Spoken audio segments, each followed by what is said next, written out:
سوناگاچی کی راتیں پارٹ 13۔ جہاں کل برفباری کے طوفان میں دھیمی دھیمی آگ جل رہی تھی، نیم گرم فضا میں پائپ کے تمباکو، سرخ گلاب اور شبانہ کی بیش قیمت خواب انگیز پرفیوم کی ملی جلی مہک رچی ہوئی تھی، اور پراسرار اجنبی آتشدان کے کارنس پہ کوہنی رکھے اس سے خواب کی دنیا کی باتیں کر رہا تھا۔ شبانہ کو وہ باتیں حقیقت کے بہت قریب محسوس ہو رہی تھی، اس لیے کہ وہ خود خوابوں کی دنیا کی رہنے والی تھی۔ وہ سوچنے لگی، خواب کی دنیا ہی اصل دنیا ہے جو ہماری ہے، جس سے ہمارا ازلی اور ابدی رشتہ ہے۔ ہم پیدا ہونے سے پہلے اسی دنیا میں تھے اور مرنے کے بعد واپس اسی دنیا میں چلے جاتے ہیں۔ ایک نا پیدا کرا ازل اور ایک لا محیط ابد کے درمیان 60-70 سال کی حقیقی زندگی کا وقفہ کیا حیثیت رکھتا ہے؟ اور کسے معلوم ہے کہ یہ زندگی حقیقت ہے بھی یا نہیں؟ ممکن ہے کہ جسے ہم حقیقت سمجھ رہے ہوں، مرنے کے بعد ہمیں معلوم ہو کہ اصل میں خواب تو وہ تھی، اصل زندگی تو اب شروع ہوئی ہے۔ شبانہ کو پراسرار راحیل کی باتیں یاد آنے لگی۔ اس کا اصل نام بھی شبانہ کو معلوم نہیں تھا۔ اس نے کہا تھا، میرا کوئی نام نہیں، تم مجھے راحیل کہہ کر بلا سکتی ہو۔ شبانہ کو وہاں کھڑے کھڑے سردی محسوس ہونے لگی۔ وہ کوٹھی کے تنگ راستے سے نکل کر اپنے کاٹیج کی طرف آہستہ آہستہ چلنے لگی، جہاں اس کی بیمار بڑی بہن غزالہ اس کا یقیناً انتظار کر رہی ہوگی۔ چیڑ کے نیم برف پوش درختوں کے نیچے ٹھنڈک اور عجیب سی دارچینی کی دھیمی مہک پھیلی ہوئی تھی۔ شبانہ نے اونی مفلر سے اپنے سرخ کان لپیٹ رکھے تھے۔ اس کے کانوں میں جیسے کوئی کیٹس اور ووڈسورتھ کی نظموں کی سطریں سرگوشیوں میں پڑھ رہا تھا۔ اس کی بیمار بہن غزالہ اپنے بیڈ روم میں بستر پہ دراز کوئی کتاب پڑھ رہی تھی۔ شبانہ کو دیکھا تو کتاب پرے رکھ دی۔ باہر تو بڑی سردی ہوگی شبو۔ ہاں باجی، برف باری کے بعد جب دھوپ نکلتی ہے نا تو سردی اور زیادہ ہو جاتی ہے، اور اب تو ہوا بھی چلنے لگی ہے۔ غزالہ نے ریشمی کمبل کو ذرا سا اوپر کھینچتے ہوئے کہا، میرا جی چاہتا ہے آج سیمس ریسٹورنٹ میں کافی پیوں، تم میرے ساتھ چلو گی نا؟ کیوں نہیں آپی؟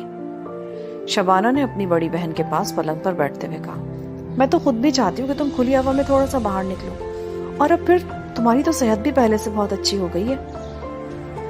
غزالہ نے ایک ٹھنڈی سانس بھری اور شبانہ کی طرف شفقت اور محبت بھری نظروں سے دیکھا۔ اسے شبانہ سے بہت پیار تھا، اس کی ایک ہی تو بہن تھی۔ اسے یاد تھا جب شبانہ چھوٹی سی تھی اور وہ اسے ساتھ لے کر کینال بینک والی نہر پر سیر کے لیے اپنے ساتھ لے جایا کرتی تھی۔ اس نے کہا، شبو، مجھے لگتا ہے کہ میں اندر سے خالی خالی ہو گئی ہوں، اگر مجھے کچھ ہو گیا تو؟ شبانہ نے بے اختیار غزالہ کے ہونٹوں پہ اپنا ہاتھ رکھ دیا۔ آپی، پھر کبھی ایسی بات منہ سے نہ نکالنا، تم 1000 سال تک زندہ رہو گی، تم بالکل ٹھیک ہو، بس اپنے دل کو خوش رکھو۔ دیکھو میں تمہارے ساتھ ہوں، پھر تم ایسے خیال دل میں کیوں لاتی ہو؟ اچھا ٹھہرو، میں تمہارے بالوں میں کنگھی کرتی ہوں۔ شبانہ کو کنگھی نہ ملی تو وہ سنگھار میں سے برش اٹھا کر غزالہ کے بالوں پر پھیرنے لگی۔ وہ بھی اپنی بڑی بہن سے بہت پیار کرتی تھی۔ بہن کے پیار کو شاید دنیا کا کوئی بھائی اور دنیا کی کوئی بہن پوری طرح سمجھ نہیں سکتی۔ شبانہ اپنی بڑی بہن کے بالوں پر برش پھیرتے ہوئے دل میں اس کی طویل زندگی کی دعائیں مانگ رہی تھی۔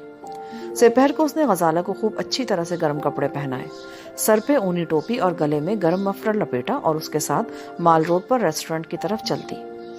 موسم بالکل صاف تھا، دھوپ مان پڑ رہی تھی، ہلکی ہلکی سرد ہوا سے صبح سے یکساں رفتار سے چل رہی تھی۔ دونوں بہنیں برف پوش رستوں پر سنبھل کر آہستہ آہستہ ایک دوسرے کا ہاتھ تھامے مال روڈ پر آ گئی۔ مال روڈ کو درمیان سے برف صاف کر کے خشک راستہ بنا دیا گیا تھا۔ شبانہ نے سیمس ریسٹورنٹ کی جہازی کھڑکیوں کو دیکھا۔ اس کے دل میں ایک موہوم سے خواہش ضرور تھی کہ شاید ریسٹورنٹ میں پراسرار اجنبی راحیل سے ملاقات ہو جائے۔ برف آلود سردی کی وجہ سے سیمس میں اکا دکا گاہکی بیٹھے کافی پی رہے تھے۔ دونوں بہنیں کونے والی کھڑکی کے پاس آ کر بیٹھ گئی۔ سامنے گرجا گھر کا خالی صحن تھا۔ شبانہ نے کریم کافی اور کچھ سینڈوچز منگوائے۔ غزالہ لمبے گرم کوٹ کی جیبوں میں ہاتھ ڈالے کرسی سے ٹیک لگائے بیٹھی اپنی چھوٹی بہن کو کافی بناتے دیکھ رہی تھی۔ پھر ایک نظر اس نے ویران سڑک پر ڈالی اور کہنے لگی، شبو، امی تمہاری شادی کے بارے میں بڑی پریشان رہتی ہیں۔ شبانہ کا ہاتھ پیالی میں چمچ ہلاتے ہوئے ایک لمحے کے لیے رکا، پھر اس نے گرم خوشبودار کافی کی پیالی اپنی بہن کی طرف بڑھاتے ہوئے کہا، آپی، جب تک میں BA نہیں کر لیتی شادی کیسے کر سکتی ہوں؟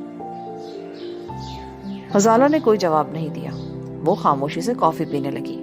نیچے سڑک پر ایک آدمی سرخ پھولوں کا بڑا سا گلدستہ تھامے گزر گیا۔ شبانہ کو گلاب کے سرخ پھول یاد آ گئے، مگر اسے پائپ کے تمباکو کی خاص خوشبو محسوس نہ ہوئی۔ غزالہ کہہ رہی تھی، اس برس تم BA کر لو گی۔ میری شادی کا تو سوال ہی پیدا نہیں ہوتا۔ امی اور ابو تمہاری ذمہ داری ادا کرنا چاہتے ہیں۔ ظفر برا لڑکا نہیں ہے، اپنا خون ہے، اور پھر امریکہ میں۔ آپ ہی پلیز کوئی اور بات کرو۔ وہ دیکھو گرجا گھر کے پیچھے ٹیرس پر جو کوٹھی ہے نا، اس پہ میری سہیلی ایک بار آ کر رہی تھی۔ وہ کہہ رہی تھی یہاں بھوت رہتے ہیں۔ خدا کے لیے بھوتوں کی بات نہ کرو، مجھے بھوتوں سے بڑا ڈر لگتا ہے۔ اچھا شبو، میں چاہتی ہوں تم ہمیشہ مسکراتی رہو، ہمیشہ خوش رہو، تمہیں کبھی کسی کی نظر نہ لگے۔ اگر تم یہ چاہتی ہو آپ ہی، تو خدا کے لیے امی ابو کو کسی طرح سمجھاؤ کہ میری شادی ظفر سے کرنے کا خیال دل سے نکال دیں، میں اس کے ساتھ کبھی خوش نہیں رہ سکوں گی۔ غزالہ نے شبانہ کا ہاتھ تھام لیا۔ آخر تمہیں اس سے نفرت کیوں ہے؟ وہ اتنا برا لڑکا نہیں ہے، اس میں کوئی عیب بھی نہیں ہے، بس کاروباری قسم کا ہے اور تمہاری طرح شاعرانہ مزاج نہیں رکھتا۔ اور یہ ایسی تو کوئی بات نہیں ہے، شادی کے بعد سب ٹھیک ہو جاتا ہے۔ شبانہ نے کسی قدر جھنجھلا کر کہا، شادی کے بعد کبھی کچھ ٹھیک نہیں ہوتا آپ ہی، شادی کے بعد ہی ساری خرابیاں شروع ہوتی ہیں۔ ظفر کی اور میری طبیعت میں زمین آسمان کا فرق ہے، کوئی نقطہ ایسا نہیں جہاں کبھی ہم متفق ہوں۔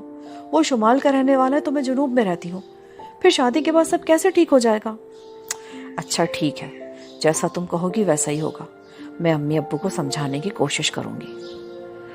شبانہ کا دل چاہا کہ وہ اپنی بہن کو بے اختیار گلے لگا لے، مگر ریسٹورنٹ میں وہ ایسا نہیں کر سکتی تھی۔ اس نے دونوں ہاتھوں سے اپنی بہن کا ہاتھ تھام لیا اور خوشی سے بولی، آپ بھی گھر میں تم ہی تو ہو جو مجھے سمجھتی ہو، اللہ کرے تمہیں میری بھی عمر لگ جائے۔ پاگل، ایسی فضول باتیں نہیں کرتے۔ شبانہ اطمینان سے کافی پینے لگی۔ اس نے کئی بار ریسٹورنٹ کی فضا کا جائزہ لیا تھا، راحیل اسے کہیں دکھائی نہیں دیا تھا۔ مال روڈ پر سے 2-3 لمبے گرم اوور کوٹ والے آدمی گزرے تھے، مگر راحیل ان میں نہیں تھا۔ شبانہ کا دل بوجھل سا ہو گیا۔ یہ شخص کس دنیا سے آتا ہے اور کس دنیا کو نکل جاتا ہے؟ حقیقت کی دنیا سے اس کا نسبت تعلق کیا ہے؟ شبانہ کے ذہن میں ایسے ہی خیالات گردش کر رہے تھے کہ غزالہ نے ہاتھوں پر سیاہ دستانے چڑھاتے ہوئے کہا، بھئی میرا خیال اب گھر چلنا چاہیے، مجھے سردی لگنے لگی ہے۔ کارٹیج میں آ کر غزالہ اپنے بستر پر نیم دراز ہو گئی۔ شام کو لاہور سے امی کا فون آ گیا۔ اس وقت شبانہ کا چھوٹا بھائی عامر بھی وہاں موجود تھا اور کیسٹ پلیئر پر ایک نئی کیسٹ چڑھا رہا تھا۔ غزالہ نے امی سے بات کی۔ دوسرے کمرے سے شبانہ بھی آ گئی۔ باری باری سب نے امی سے بات کی۔ امی ان کے بغیر اداس ہو رہی تھی۔ انہوں نے شبانہ سے بھی کہا کہ تم لوگوں نے کوہ مری میں کافی رہ لیا، برفوں کے موسم میں زیادہ رہنا ٹھیک نہیں ہے، لاہور میں بھی کافی سردی پڑ رہی ہے، اس لیے اب آ جاؤ۔ امی کے ٹیلی فون کے بعد غزالہ اداس ہو گئی۔ اس نے شبانہ سے کہا، چلو نا واپس لاہور چلتے، اب میرا دل بھی یہاں نہیں لگتا۔ شبانہ اس امید پر وہاں کچھ دن مزید ٹھہرنا چاہتی تھی کہ شاید کبھی اور کسی وقت پراسرار اجنبی سے اس کی ملاقات ہو جائے، لیکن غزالہ کی طبیعت کے پیش نظر اس نے بھی واپس لاہور جانے کا فیصلہ کر لیا۔ اگلے روز انہوں نے لاہور جانے کا پروگرام بنا لیا۔ انہیں صبح سویرے مری سے روانہ ہونا تھا۔ نوکروں نے بڑا سامان رات کو ہی ویگن میں باندھ کر رکھ دیا تھا۔ شبانہ سورج نکلنے سے پہلے اٹھ بیٹھی۔